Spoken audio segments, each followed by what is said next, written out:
get the conversation started is really by trying to understand the context of cybercrime in Pakistan as well as globally. What are some of the trends that we're seeing?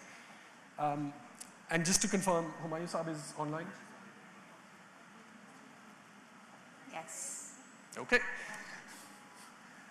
So I'll go Humayun Saab. I think we wanted to get started with kind of understanding the landscape for cybercrime, nationally as well as internationally. And so I'm going to go one by one across all the speakers, but Humayun Saab, if you can tell us sort of from the legal perspective, what is cybercrime? What are some of the trends that we're seeing in Pakistan before we start talking about the response? So just to understand what we mean when we say cybercrime. Right. Thank you very much. Thank you very much, Omar. I hope that you can hear me clearly.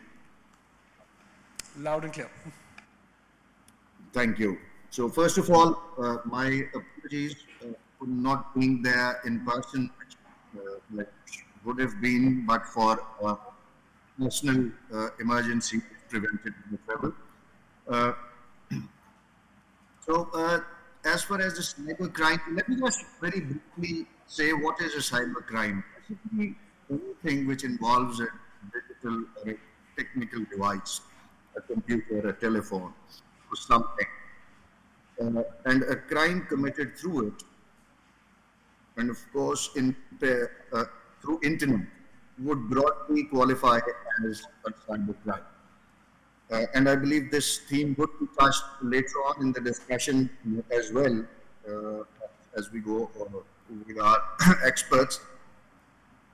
But broadly speaking, there are two kinds of crimes, which is the cyber-assisted crimes, cyber-enabled crimes, and then cyber-dependent crimes.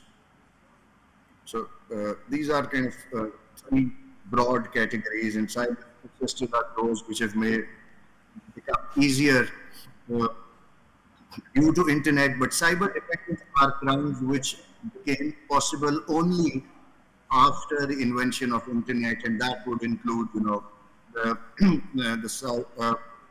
identity theft and crimes like that, which are only on the internet. Frauds, blackmailing, harassment are the crimes with which people, would, which could happen in the physical space, but have become easier to commit in the, in the cyberspace. And the boundaries have become murky, very fuzzy, because it crisscrosses a lot. It is not just that cybercrime is just in the cyber world and nothing in the physical world. Actually, it has just become one, and all crimes almost have an element of cybercrime, and anything that is initiated on the cyberspace then becomes physical as well, or it could have initiated in the physical space and then it goes on to become cybercrime. Broadly speaking, in Pakistan, the types of crime that we are dealing with is financial fraud, which is kind of the volume is 50% of your cybercrime complaints. And then we have, of course, harassment, blackmailing, child pornography, fraud with hate speech, and cyber terrorism. Defamation, and then going on to the so-called quote-unquote political cases. And then the use, and then it's crisscrossed with freedom of speech. It's kind of a very small stage, but takes the center stage and then takes, all the attention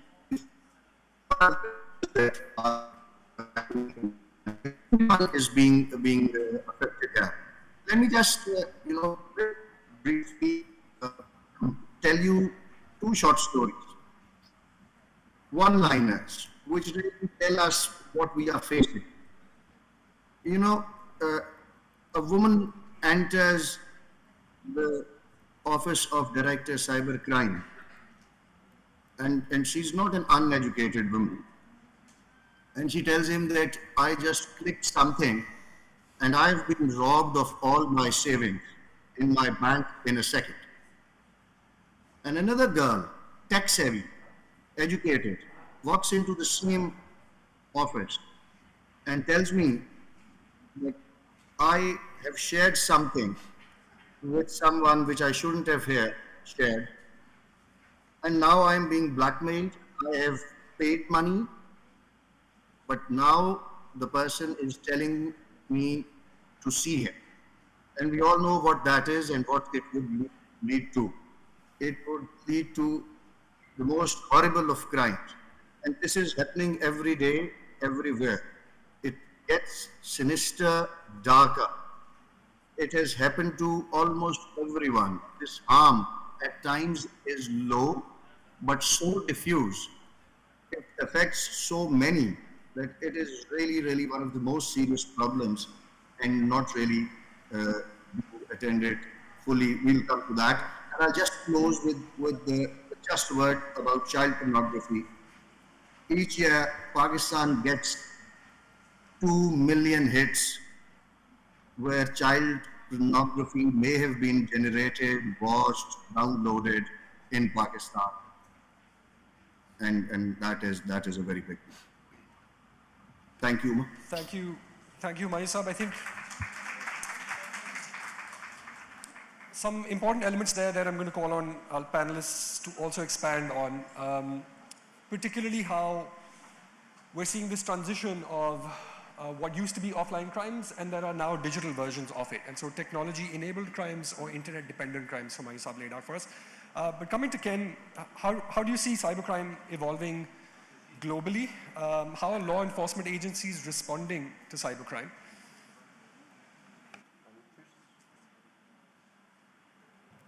Hello. I always start off by, first of all, thanking the audience for coming and showing an interest in this very important topic. I also am conscious that I'm... Oh, here? Here? Is that better? Okay. I was just thanking you for attending and also for your encouragement on this very important topic. I also start off by saying, as has been mentioned, I'm from Northern Ireland. I have a very broad accent, so I'm going to try my best to speak slowly and enunciate my words properly because I understand it can be quite strong at times. But taking on from what Omar has asked and also what Humayun answered in the first response, I mean, cybercrime in one sense is no more than an ordinary crime committed online or using technology. But because IT is very much central to cybercrime by definition, then it tends to revolve around identity theft, fraud, exploitation, whether it be of money or of people. The difficulty really is, in a traditional crime, you have an offender or offenders, and you have a victim. You might have a witness. You'll have a crime scene, which tends to be physically located and identifiable. And traces are left by anybody at that crime scene. The difficulty with cybercrime is that the world now is the crime scene. Because anyone, and I can sit at a computer, and essentially my victims, the people I can interact with, are anywhere on this planet Earth, which by pure definition explains the extent of this volume of crime that can be committed, and therefore the issues around investigating those crimes. Law enforcement agencies tend to be one step behind, often the development of technology, but also many of the people who commit these crimes, cyber crimes, they're not unintelligent people. They're actually very educated, well organized, either groups of people or individuals who exploit all the modern developments of technology for bad intent and for bad motivation. And that makes it very difficult because generally law enforcement agencies must be one step ahead of criminals. Often we're one step behind, or at best keeping a pace with development and what is happening, which actually gives them criminals a quite, a comparative advantage on how police in particular can respond. But I read a recent statistic that indicates, globally, 40 to 50% of major crimes are now at least associated in one sense with some form of, cyber component. And these are not just maybe individuals getting scammed, which is really bad, by the way. It's one of the, I think, the most awful experience is getting scammed. It's very bad having, a physical theft or something, but people feel really betrayed and their personal space invaded whenever they feel then almost stupid because they've done something actually at the spur of the moment they probably should not have done. But all these individual crimes amount to billions of dollars or rupees or pounds or euros. I mean, it's a really, really increasing problem. And in the United Kingdom, for example, it's now and suggests that up to 60 major hacks, major cyber crimes against institutions, global institutions, national health services, government bodies, 60 each month, which is a lot because it involves a lot of damage and harm. And it's not just about taking money or appropriating funds. It's also about doing harm because if you bring down a system in National Health Service, the consequences can often be fatal or at least very serious. So I think the nature of the crime by pure definition are now becoming much more clever, in inverted commas, much more instantaneous, because crimes can be literally committed by the push of a button, and victim and multiple victims can be actually then, offended and indeed, be the victim of a crime globally within seconds. I think very quickly, just in terms of what I think law enforcement agencies are doing, actually law enforcement agencies can do more, but I hope you agree this is bigger than police and law enforcement.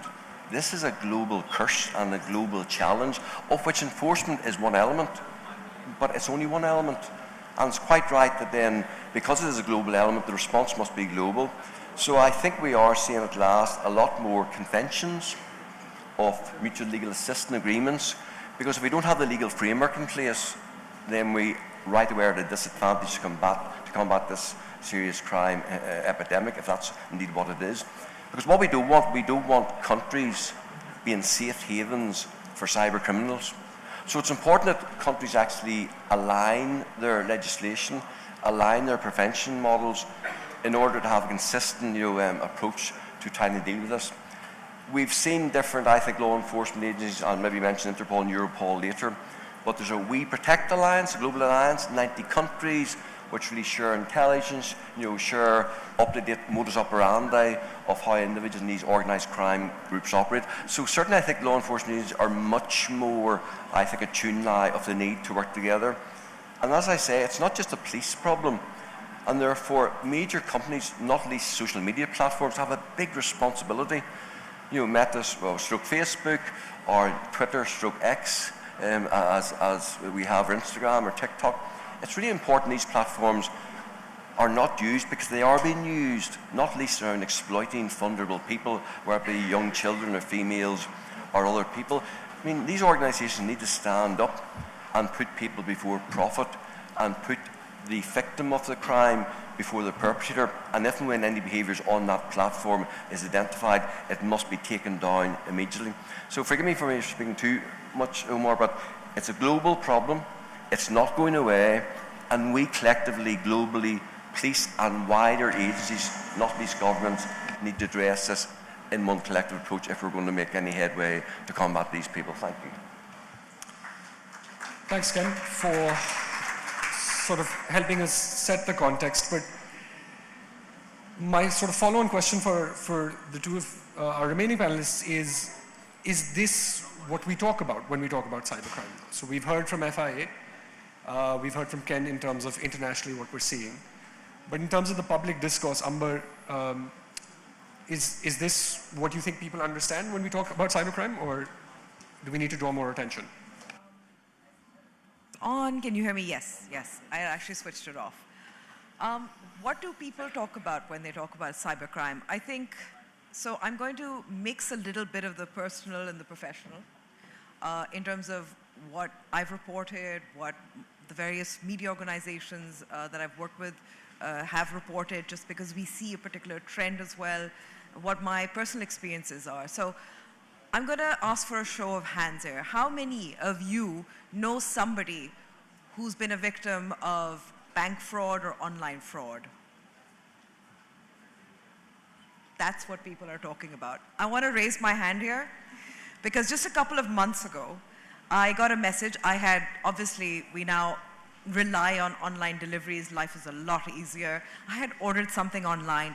I got a message saying that I needed to confirm my address because otherwise I would not get my package, and they hadn't delivered it. I kind of freaked out a bit because I'd spent a bit of money on it. I clicked on that link, and obviously, lo and behold, they had gotten hold of some of my details. They had my card number, and they had attempted whoever had gotten my card number, my debit card number, had attempted to go to a massage parlor in Dubai trying to use Indonesian currency. Luckily, because I'm aware of these things, I had obviously blocked that transaction. I called my bank, I canceled my ATM card, I got a new one, all very inconvenient. And because I'm somebody who is in the media, has tried to raise awareness, knows about these issues, a little bit embarrassing as well, to be honest. But I fell for it, as many of us do. And last year, another sort of, I would say, I'm not sure if this qualifies as, it is a kind of cybercrime, I'm not sure, because my mamu, who had just, is getting his daughter married, got a random call from Gujranwala. The voice felt like it was copying a nephew of his, saying that he'd been kidnapped, he wanted money transferred. My mamu transferred the money and kept transferring the money until the family sort of intervened over the phone, somebody in Peshawar, somebody in Karachi, somebody in Pindi. And we said, this is obviously fraudulent. Did you even check whether the nephew was home or kidnapped in Gujranwala? Apparently he hadn't. So I think the point that I sort of want to make here is it is okay. I think we should not be ashamed of talking about being victims of such fraud, because what people who want to commit frauds, as you spoke about as well, they want to exploit our vulnerabilities.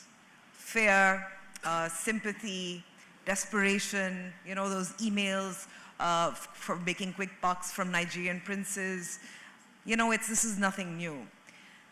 And I think that is something that has been on the rise, particularly since online shopping has increased. The banking ombudsperson has released multiple figures over the last few years, which consistently online bank frauds have doubled. Complaints, just complaints. I didn't complain, my mamu didn't complain, but a lot of smarter people do, because I do think that the only way to, obviously there is punitive action that needs to be taken. But there are also other kinds of cyber crimes that I've encountered through my reporting. And this one I find, it was a difficult story to do. And this is way back about 10 years ago. A colleague of mine, I was working with the BBC at the time, and a colleague of mine had family back in South Punjab. And he found out about this girl's video that was circulating on Facebook groups, because Facebook was still kind of in then, not so much anymore. But it was circulating on Facebook. A small town in South Punjab, and that video was of that girl being gang raped.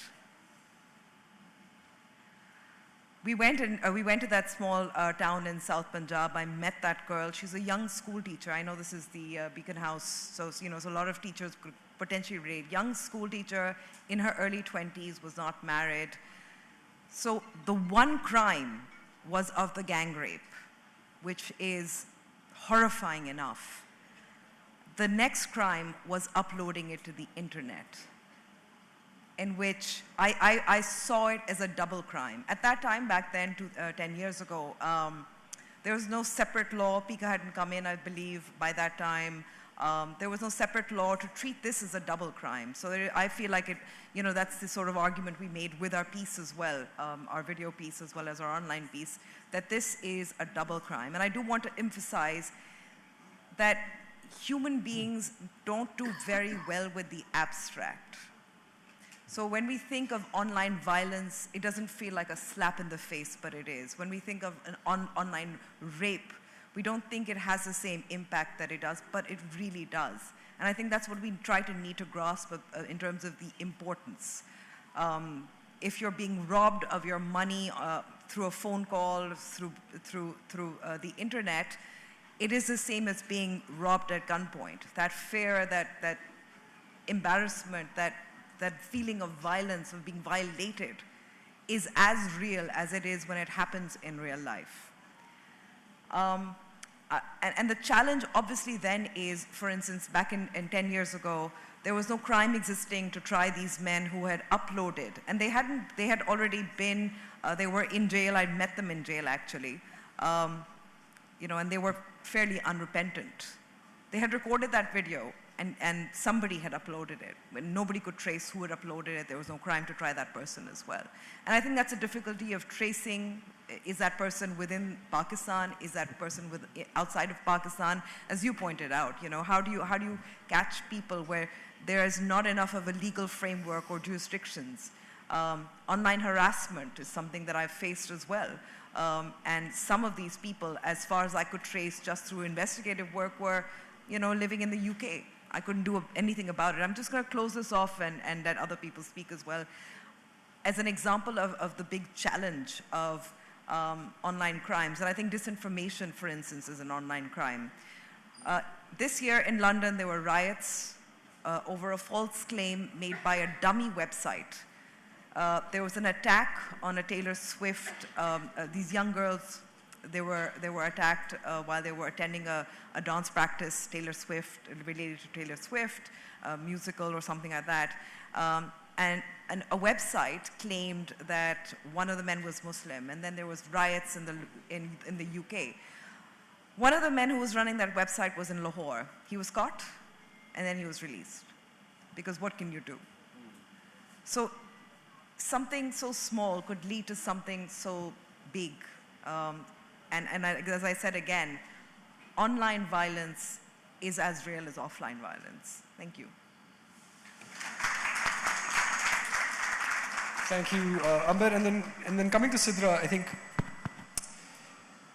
Amber described some incidents that catch the public attention, whether it's sort of serious sexual violence that's a video is shared online, the disinformation campaign. Recently we had something similar in Lahore around a sexual violence case. And so that's the kind of stuff that gets talked about. But is that, in your experience, is that what we're talking about in public in terms of cybercrime? Is that the entirety of the threat spectrum? Are there other types of crime that deserve to be talked about that happen online that we may not be as aware of?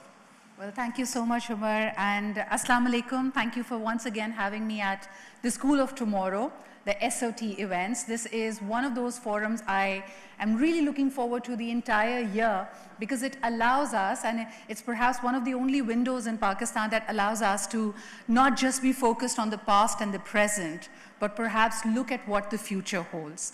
Let me steer this conversation to a different, thank you for that. Let me steer this conversation to a different angle altogether. What we've been discussing is the cybercrime of the past, because the crime has already happened, and we can go on and debate about what are the numbers reported, what is the crime like in UK, how businesses in US have suffered, which are the countries which are the most vulnerable, where does Pakistan stand, and of course our minds are coming together in order to fight this crime. But you can't fight something that you don't understand fully, or you can't define completely. The last 2 decades, Pakistan had been on the forefront of what it is like to be in the line of fire when it comes to the war of terrorism, radicalization, when minds have been hijacked and they're made to believe, and you get to divide people and fight amongst themselves. There's a lot of debate. You've mentioned ICANN. Some of the key debates at ICANN is not that how to curb cybercrime, but to also understand, looking at global data, why is it that some countries become the hotspots for crime? If you look at a country like Pakistan, what's exactly happening over here? You have a youthful generation, you have people who are technically able, and there's less employment, and therefore you see them moving towards the illicit actions.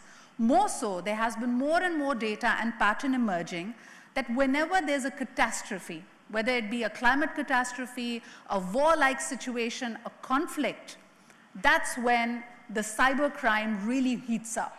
Example being the recent Israel and Palestine conflict. After October 7th, for the next 1 month, they had a huge spurge of websites coming up asking to raise money, asking to get people to actually donate, either for Israel or for Palestine.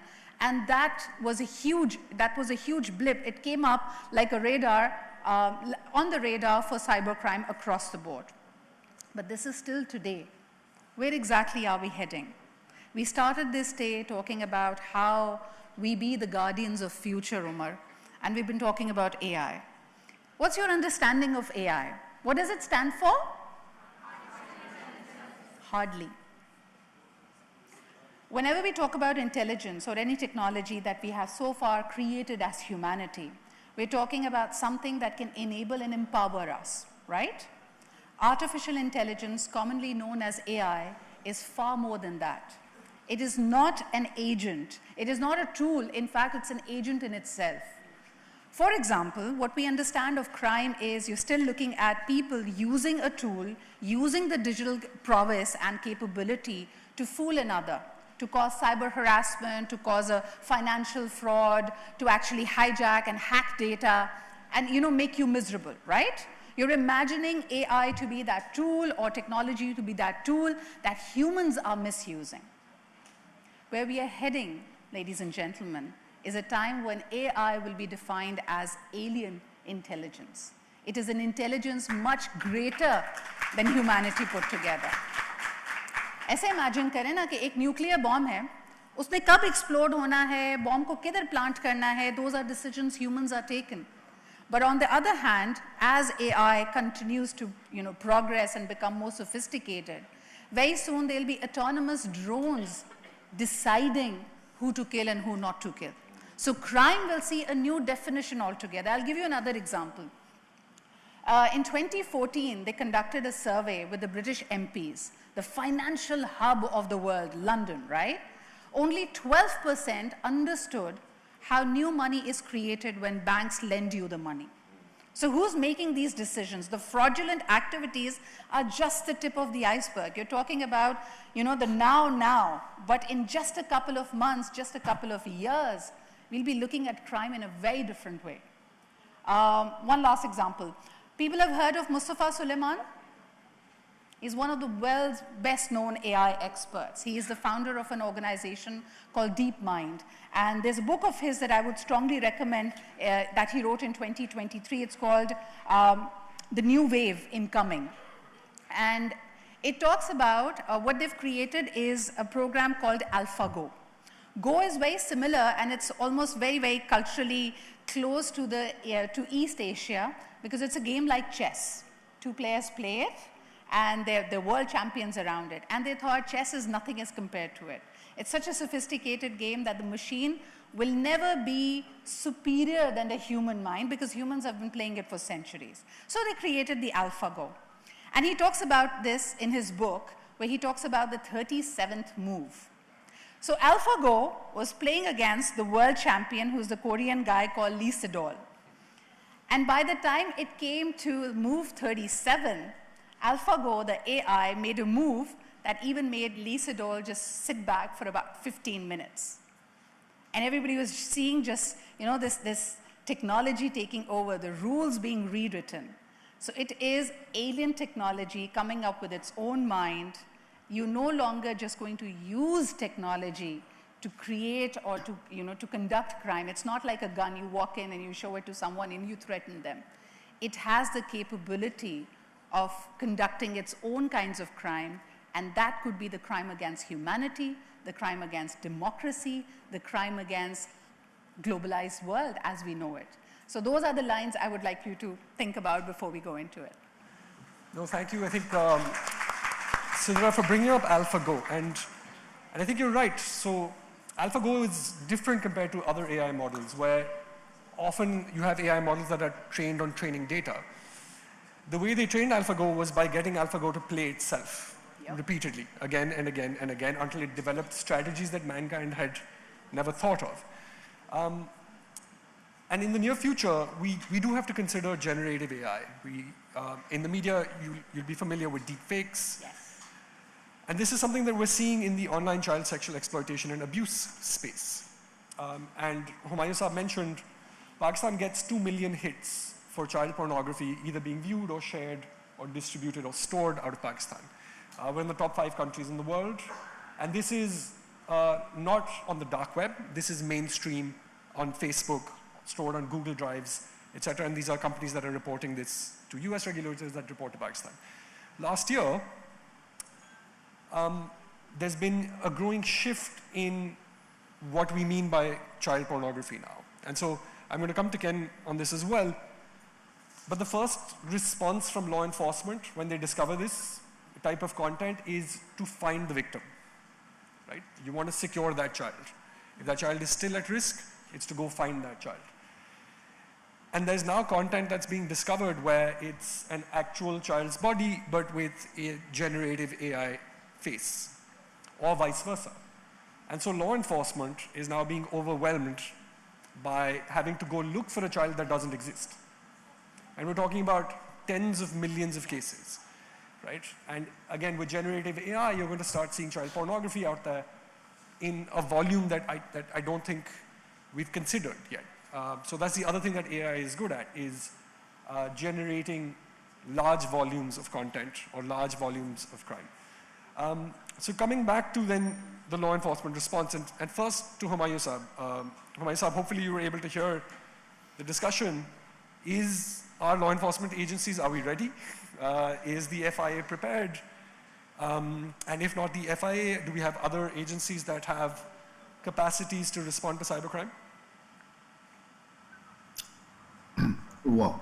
Can you hear me now? Yes, sir. Yeah, yes, I did hear all the discussion that was going on. And when you say, and I'll come directly to the response. As I said, more than 100,000 complaints are received with regard to cybercrime in the country. This is in addition to the 2 million hits that we get from the decline reports from the US regulators. And before I go on to telling about what is the current status and what is the preparation and what is the national response in the face of this horrendous challenge, let me just mention that I believe that it is underreported by at least 50%. And there are so many reasons of underreporting, and when you talk about the child pornography, all of that, and you so rightly mentioned that the police and the law enforcement would start looking for the victim. I'm really not even going to go to the AI challenge that you just mentioned. That is absolutely, simply mind-boggling. But you're absolutely right that would really add such a big challenge and a new dimension, which probably we cannot handle. Right, but right now, coming back to what we are doing, so it is at least underreported by 50%, if not more. And there are so many reasons. And then in our societal context, there is a problem. There's an issue of the shame, and then there is awareness. At the center of it is awareness. There's a lack of awareness. There are complex legal procedures. There's a fear of retaliation. They might have had a very bad experience with law enforcement, and so therefore do not want to go. They've developed a distrust and do not want to go. Social and cultural barriers, as I mentioned. So many of these reasons, but at the heart of this is lack of awareness. And then the victim shame.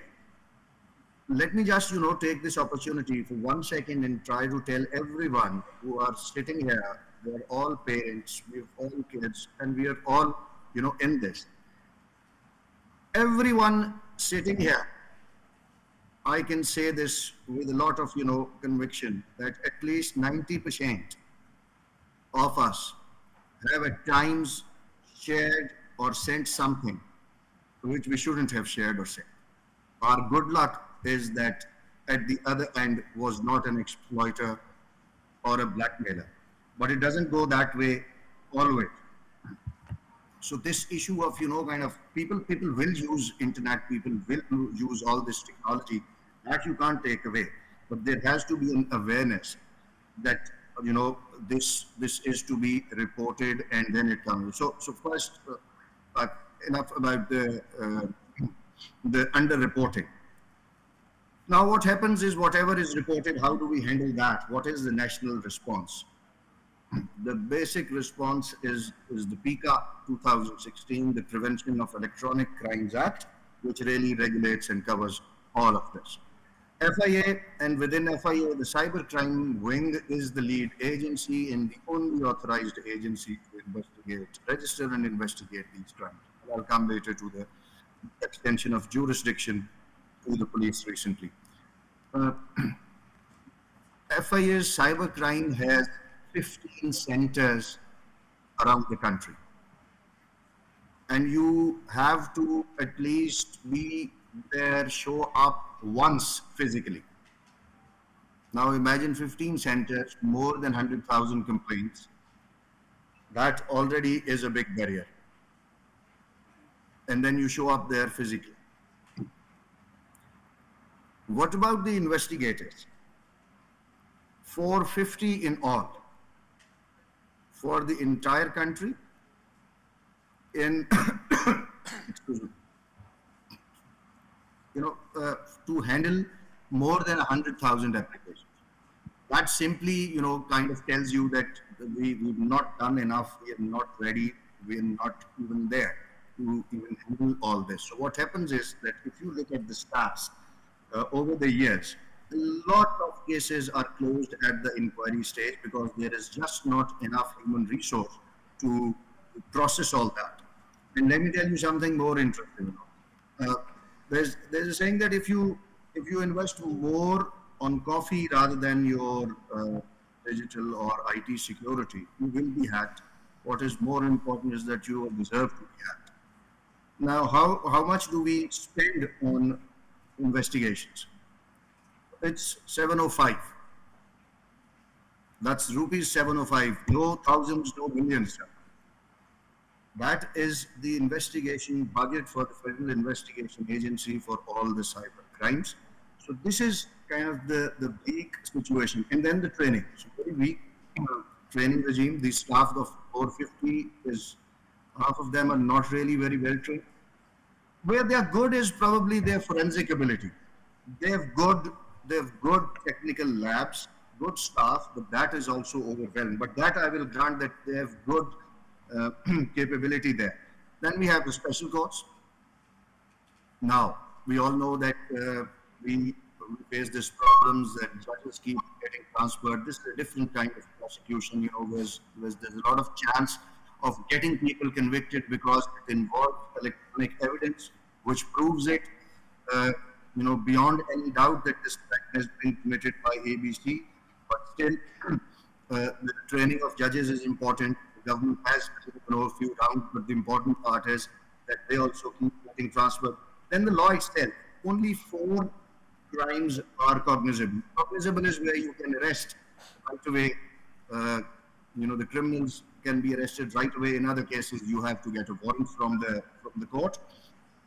And those 4 crimes, actually, one is the cyber terrorism, the other is the unauthorized sins.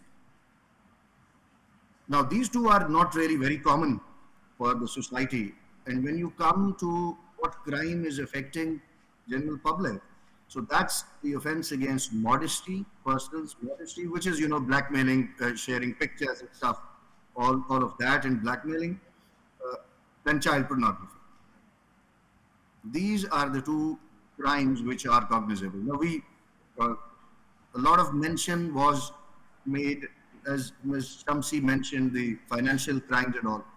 Financial crimes still now are not really cognizable under Cyber Crime Act, which is your flagship act for this. So there are issues with the legal thing. And then the capacity, what does it indicate? It does indicate that this has to be mainstreamed in the police, where the jurisdiction has been extended, but then the capacity of police, especially their forensic ability, which probably they would still use the FIA's capability, but I think it is high time that this is mainstream in the police, which also kind of brings us to the question of whether there should be a specialized agency to counter this crime, or should it be the public police, or to kind of investigate all these matters. My vote is in favor of mainstreaming it with the police, as it is in many other places, and then strengthening the capacity of police. Thank you. Thank you, Humayun Saab. I think a lot more questions than we have time that Humayun Saab has just raised, right? Around capacity, he mentioned there are 450 investigators for 100,000 pending cases at FIA right now, right? And so I'm going to turn back to the panelists on stage, starting with Ken. This is clearly a volume challenge as well. And it's, as Sidra said, with AI now facilitating crime at a scale that we haven't thought of. In 2 minutes, if you could tell us how is global law enforcement responding, and is there an opportunity to introduce AI to support law enforcement? As AI can often help with kind of making workflows more efficient or raising the productivity of our investigators. But yeah, I'm going to insist on 2 minutes, Ken. 2 minutes of my time starts now. Very quickly then, I mean, like, law enforcement either nationally or internationally are struggling. I mean, I'll talk about 2 bodies that you'll be aware of, at least one anyhow. Interpol, International Police, are present in 120 countries. They have global cybercrime programs. They share intelligence. They share best practices. They share modus operandi. Internationally, it is joined up. The difficulty is these are individuals sitting in offices in 120 countries trying to respond to online crimes, cyber crimes, which by definition are not tangible, they're not physical, they're not in front of one's face, and it's really, really difficult. Now, 120 countries is a large number of countries in the world, but it's not all. And back to the point we made earlier on, Omar, what we don't want to do is actually displace bad people to countries that are not covered by Interpol or Europol, which is a smaller body covering the European Union. So we need to work better in terms of sharing. But one of the difficulties is, and I just throw it out there, maybe not for another day, the problem is if governments are involved in cyber activities, it's very difficult to expect that government or that police force or law enforcement agency to take action against 10 bad people in those countries. And it does work, and it does happen. And we have the Budapest Convention on cybercrime threats. It's about setting legal standards, also sharing best legal practices and so on and so forth. A1, as colleagues left and right have said, is part of the future, whether we like it or not. A1, but if AI does not replace humans, a human using AI certainly will. So we also have to think how, from a law enforcement point of view, we can actually better use AI for those purposes. Thank you very much. Thank you, Ken. We also heard Humayun Saab estimate that only half of cybercrime is getting reported. We heard Amber mention that it's quite embarrassing to talk about being scammed online.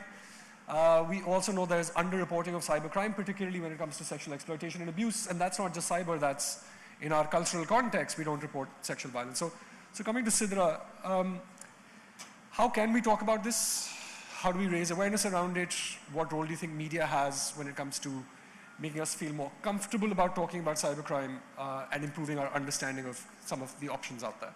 Thank you for that, Umar. I think our first line of defense, no matter where you are in the world, has to be digital literacy. I think one of the things that goes against the Pakistani society is that we have this deep conditioning of continuing to blame the victim.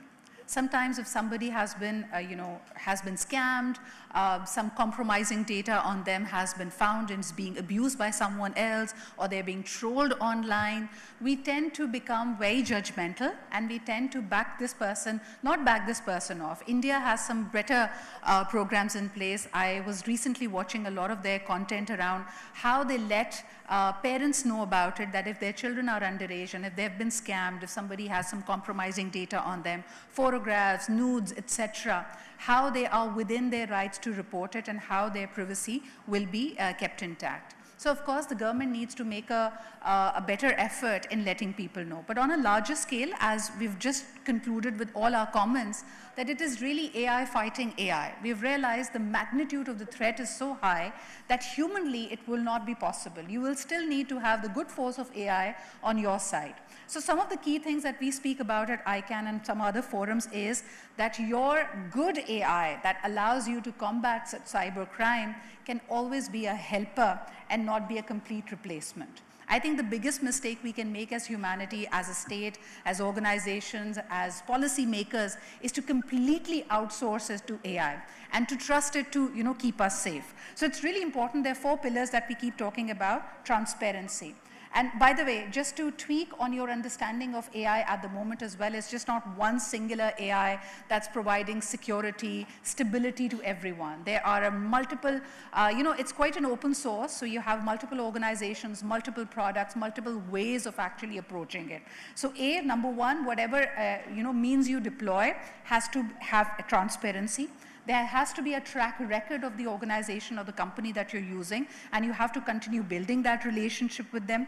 There has to be continuous learning, because AI and machine learning is much faster, and there has to be human oversight, which brings us to the crux of the matter, that whoever you put in charge, whether it be FIA or the parliamentarians or the people who are drafting laws about cybercrime in Pakistan, they have to be subject knowledge experts.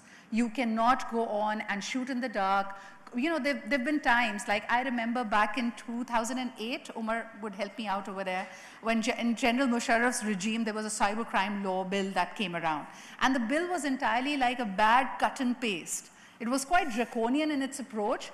We can no longer do that. We need to have bespoke solutions. We need to have locally honed experts and people who understand it. You can't just be giving it to the lowest bidder or somebody you have great relationships at, we have better relations with China or with the US, so let's deploy their technology for it. Have your own mind. The human oversight is extremely important, and work with the options and with the global framework. You can't be disconnected. That's my piece on that.